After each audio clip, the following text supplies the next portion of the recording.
Many of you probably have your own wireless networks in your own homes. The primary security threat for home Wi-Fi networks is unauthorized access, sometimes called piggybacking. If somebody accesses your wireless network without you knowing it, they can potentially sniff your wireless traffic while you're using your devices at home. Perhaps even worse, they could use your internet connection to commit cybercrimes, such as fraud or buying and selling drugs. Such activities could be traced back to your router. Attackers know this. Some of them even drive around neighborhoods looking for unsecured wireless connections. Sometimes, when cybercriminals find good, accessible, unsecure connections, they will post them on online maps that direct a criminal community towards good places to access unsecure Wi-Fi. Knowing these potential threats, it's a good idea to keep your wireless network secure. In this lesson, we'll cover 6 network administration tips that can help you to keep your wireless network as secure as possible.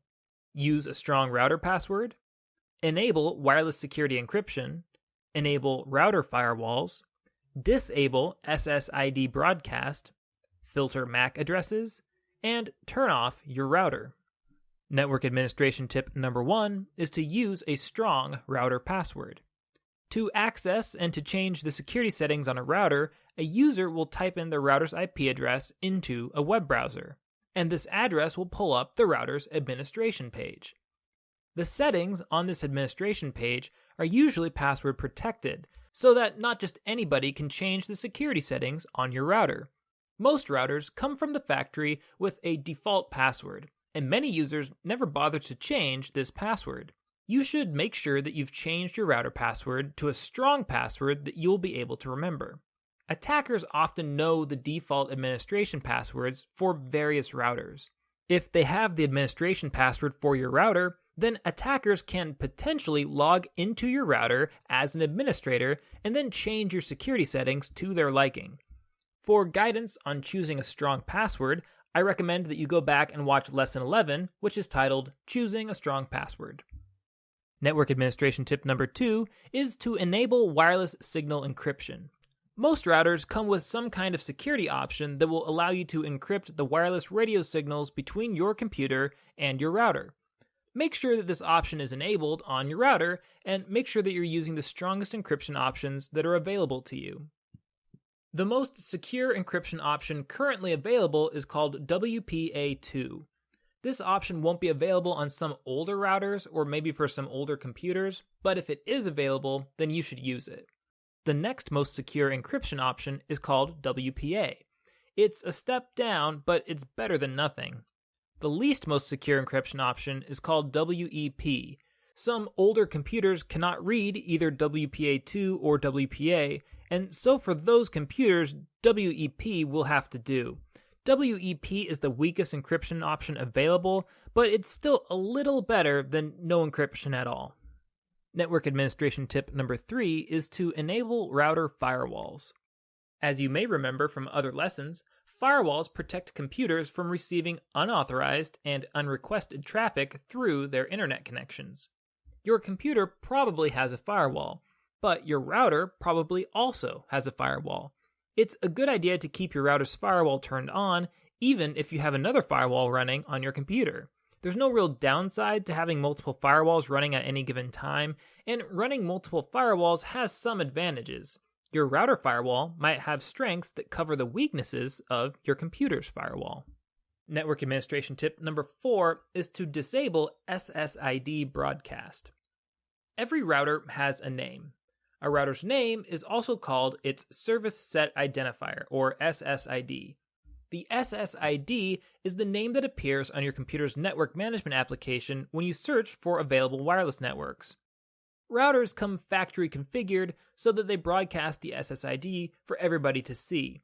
This configuration makes sense for public internet connections, such as the one that you would find in a cafe or at an airport. It makes less sense for private internet connections in your home. If you already know the SSID that you want to connect to, then your computer can find and connect to it without the router broadcasting the SSID out to the public. Network administrators can disable SSID broadcast on a router. With this broadcast disabled, it's more difficult for outside attackers to even see whether you have a Wi-Fi connection in your house or apartment. they will likely just pass over you if you aren't broadcasting your SSID. Network administration tip number 5 is to filter MAC addresses. Internet-ready computers connect to the internet through a network card that plugs into the computer's motherboard. Every network card has a unique address called a Media Access Control Address, or MAC address. You should note that the word Mac in this context doesn't have anything in particular to do with Mac computers associated with Apple technologies. This resemblance is just a coincidence. Every internet-ready computer, be it a Mac, a PC, or anything else, will be associated with a unique MAC address. Most routers can filter computers by their MAC addresses. Such a feature is a powerful security tool. If this feature is enabled on your router, then only computers with approved MAC addresses can access your Wi-Fi connection. You will be able to add and to remove MAC address permissions in your router's administrative settings. Network administration tip number 6 is to turn off your router. It's a good idea to turn off your router if you're not going to be using it for an extended period of time. Attackers can't attack a router that's turned off. As an added bonus, you'll save a few dollars on electricity every year if you turn off your router while you're asleep or while you're away from home. Okay, let's review. We've covered 6 network administration tips: using a strong router password, enabling wireless signal encryption, enabling router firewalls, disabling SSID broadcast, filtering MAC addresses, and turning off your router. That's all of the tips that I have for you for now. If you have a router, you should go play with it. See if you can adjust any of the settings that I've recommended here. If you have trouble, try searching the web for a user's manual or for a helpful forum that answers your questions. Once you figure out how to access your router's administrative settings, and once you familiarize yourself with the administration page, I imagine that you'll find that the tips in this lecture are pretty easy to put into practice.